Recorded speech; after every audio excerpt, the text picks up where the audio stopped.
चाहते हैं गणित पर करना राज, तो हमारा चैनल देखना ना भूलें, एजुकेशन राज। आज फिर से आप सभी का एजुकेशन राज में स्वागत है और मैं देवराज सर आपको एक नई वीडियो के साथ उपस्थित हूँ। आप एक बात ध्यान से जान लीजिए कि ये जो वीडियो है ये उन बच्चों के लिए है जिन्होंने हाई स्कूल में गणित लिया है और 2023 बोर्ड परीक्षा के लिए दृष्टि से बहुत ही ज़्यादा उपयोगी है। तो ज़्यादा देर ना करते हुए सीधा टॉपिक पर आते हैं। आपका गणित यानी कि प्रश्नावली 1.1 चैप्टर शुरू होने से पहले आपको चाहिए संख्याओं का ज्ञान, क्योंकि पहला चैप्टर आपका वास्तविक संख्याओं का है। तो आपको वास्तविक संख्याओं की भूमिका जान लेना अति आवश्यक होगा। देखिए, रटना जरूरी नहीं है, सबसे ज्यादा जरूरी है कि कॉन्सेप्ट को क्लियर करना, और कॉन्सेप्ट क्लियर तभी होगा जब ध्यान से चीजों को पढ़ेंगे। क्योंकि संख्याओं की जानकारी के लिए पहले वास्तविक संख्याओं का ज्ञान तब तक नहीं होगा जब तक आप संख्याओं के बारे में नहीं जानेंगे। तो वास्तविक संख्या की भूमिका जानने के लिए आपको चाहिए कि संख्या के बारे में परिचय कराना। तो हम पहले सर्वप्रथम संख्या से परिचय करा रहे हैं। संख्या दो प्रकार की होती है, नंबर एक वास्तविक संख्या और दूसरा काल्पनिक संख्या। तो पहले काल्पनिक संख्या को जान लीजिए। काल्पनिक संख्या क्या है? काल्पनिक संख्या का यूज हाई स्कूल में तो नहीं है, बट फर्स्ट ईयर में जाकर 11वीं कक्षा में जाकर अगर आप गणित लेते हैं तब आपको इसकी आवश्यकता पड़ेगी, न वरना नहीं। काल्पनिक संख्या जान लेते हैं। काल्पनिक संख्या जानने के लिए आपको थोड़ा गौर देना होगा। जैसे मान लीजिए कोई मान दिया है x² + 2 = 0। अब हमें क्या करना है कि अगर जो चर पद है वो लेफ्ट हैंड साइड और अचर पद है आपका राइट हैंड साइड यानी कि -2। अब क्या करेंगे, हम इसको x का मान निकालने के लिए प्लस माइनस √-2, क्योंकि हम जानते हैं कि √-2 का मान नहीं निकलेगा और यहीं से उत्पत्ति होती है किसकी? काल्पनिक संख्या की। यहीं से उत्पत्ति किसकी होती है? काल्पनिक संख्या की। और ये सब कुछ जानने के लिए आपको फर्स्ट ईयर में पढ़ना होगा, तब तक आपके लिए हाई स्कूल में इसका कोई महत्व नहीं है। चलिए वास्तविक संख्याओं को जान लेते हैं। वास्तविक संख्या क्या है? आपने सीखा कि संख्या दो प्रकार की होती हैं, वास्तविक संख्या और काल्पनिक संख्या। काल्पनिक संख्या को मैं बता चुका हूं। अब वास्तविक संख्या को देख लीजिए। वास्तविक संख्या होती क्या है? वास्तविक संख्या दो प्रकार की होती है, एक आपकी परमेय संख्या है और दूसरा अपरमेय संख्या है। परमेय संख्या है, अपरमेय संख्या पर जान लीजिए। अपरमेय संख्या वे संख्या होती है जिनको हम p/q के रूप में नहीं लिख सकते, जिनको हम p/q के रूप में नहीं ले सकते हैं, वो होती है अपरमेय संख्या, जहां q की वैल्यू 0 के बराबर होती है। लेकिन परमेय संख्या वे संख्याएं होती हैं जिनको हम p/q के रूप में लिख सकते हैं और जहां q ≠ 0, अर्थात q 0 के बराबर नहीं होगा। अपरमेय आपका पाई एक अपरमेय संख्या है, अपरमेय है, पाई अपरमेय है, √2 अपरमेय है, √5 अपरमेय है।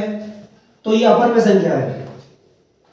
लेकिन परमेय संख्या है जिनको हम p/q के रूप में ले सकते हैं और जहां q ≠ 0, यानी q का मान 0 के बराबर नहीं होगा।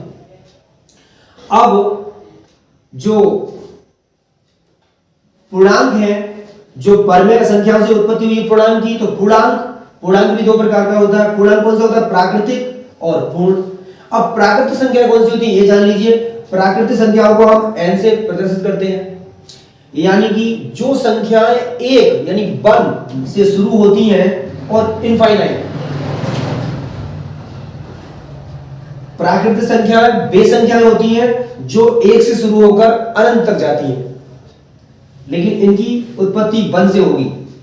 इनका प्रारंभ 1 से होता है, तो 1 2 3 4 5 इस तरीके से चलेंगे और इनको n से प्रकट करते हैं, इसलिए ये प्राकृतिक संख्या कहलाती है। अब आता है आपका पूर्ण संख्या। पूर्ण संख्या वो संख्या होती है होल नंबर, इसको w से प्रदर्शित करते हैं, w+n भी लिख सकते हैं, क्योंकि इसमें पूर्ण और प्राकृतिक दोनों सम्मिलित होती हैं। क्योंकि प्रत्येक प्राकृतिक संख्या पूर्ण संख्या होगी, जबकि प्रत्येक पूर्ण संख्या प्राकृतिक संख्या नहीं हो सकती। क्योंकि पूर्ण संख्या है, 0 से स्टार्ट होती है, 0 1 2 3 4 5 अनंत इनफाइनाइट। लेकिन प्राकृतिक आपकी 1 से स्टार्ट होती है, इसलिए 1 इसमें तो आएगा लेकिन 0 इसमें नहीं आएगा। इसीलिए प्रत्येक पूर्ण संख्या प्राकृतिक संख्या नहीं हो सकती, जबकि प्रत्येक प्राकृतिक संख्या पूर्ण संख्या होती है। यह प्रश्न अक्सर 1 नंबर में पूछा जाता है ऑब्जेक्टिव टाइप क्वेश्चन में कि क्या प्रत्येक पूर्ण संख्या प्राकृतिक संख्या होती है, तो उत्तर होगा नहीं। जबकि यही प्रश्न अगर इस प्रकार पूछ लिया जाए कि प्रत्येक प्राकृतिक संख्या पूर्ण संख्या होती है, तो जी हां, प्रत्येक प्राकृतिक संख्या पूर्ण संख्या होती है, जबकि प्रत्येक पूर्ण संख्या प्राकृतिक संख्या नहीं होती। अब प्राकृतिक संख्या से ही उत्पत्ति होती है आपकी सम, विषम, भाज्य, अभाज्य। ये 4 प्रकार की होती है, 4 टाइप्स। सम संख्या है, सम संख्या को जान लीजिए। सम संख्या वो संख्याएं होती हैं जो 2 के टेबल से या 2 के पहाड़े से पूर्ण विभाजित हो जाती हैं और भाग देने पर कोई शेष नहीं बचता। अब दूसरा आता है विषम संख्या।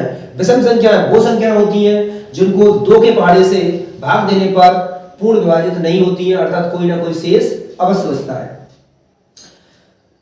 तीसरा आता है भाज्य संख्या। भाज्य संख्या वे संख्या होती हैं जो अपने पहाड़े के सिवाय किसी अन्य पहाड़े से विभाजित हो जाए, वो संख्याएं आपकी भाज्य संख्या कहलाती हैं।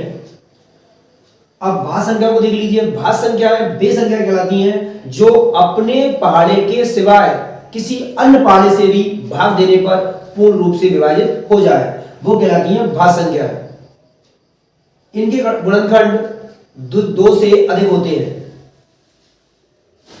जैसे मान लीजिए कोई 4 है तो 4 2 से भी विभाजित है, 4 4 से विभाजित है और 4 1 से भी विभाजित है, यानी 1 2 3 गुणनखंड से अधिक है इसके। लेकिन यहीं पर बात आती है अभाज्य संख्या। देखिए सम संख्या है आपकी 2 4 6 8 डॉट डॉट डॉट। संख्या होंगी आपकी 1 3 5 7 9 डॉट डॉट डॉट। भाज्य कौन सी होंगी? भाज्य आपकी जैसे मान लीजिए 4 6 8 9 डॉट डॉट। और अभाज्य संख्या वो होती है जिनके सिर्फ और सिर्फ 2 गुणनखंड होते हैं, इसके ना तो 2 से कम और ना 2 से अधिक। यानी ये संख्याएं हैं जो सिर्फ और सिर्फ केवल अपने ही पहाड़े से कटती हैं, बाकी किसी पहाड़े से नहीं कटती या नहीं विभाजित हो सकती। जैसे मान लीजिए 2 केवल अपने ही पहाड़े से कटेगा और 1। मैंने बोला था जिन संख्याओं के 2 गुणनखंड हों वो सभी संख्याएं अभाज्य होंगी। मान लीजिए 5 स्वयं से कटेगा और 1 2 1 2। मान लीजिए 7 7 और 1। इस प्रकार आप कह सकते हैं वे संख्याएं जो अपने स्वयं के पहाड़े से विभाजित होती हैं, किसी अन्य पहाड़े से विभाजित ना हो, वो संख्याएं आपकी कहलाती हैं अभाज्य संख्याएं। और ये सारी संख्याएं सम, विषम, भाज्य, अभाज्य, ये कभी भी ऋणात्मक नहीं होती, हमेशा धनात्मक होंगी। तभी तो मैंने लिखा है ऋणोत्तर होती हैं या नॉन नेगेटिव, ये कभी ऋणात्मक नहीं होती। ध्यान रखना, ये कभी ऋणात्मक नहीं होती।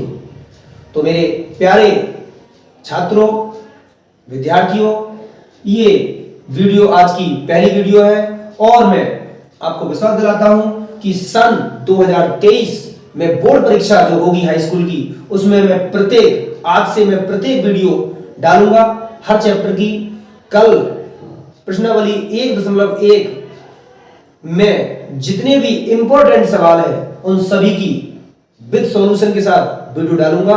आप ऐसी अच्छी वीडियो को देखने के लिए इस चैनल को, हमारे चैनल को, एजुकेशन राज को देखना ना भूलें और शेयर, सब्सक्राइब और लाइक करना ना भूलें।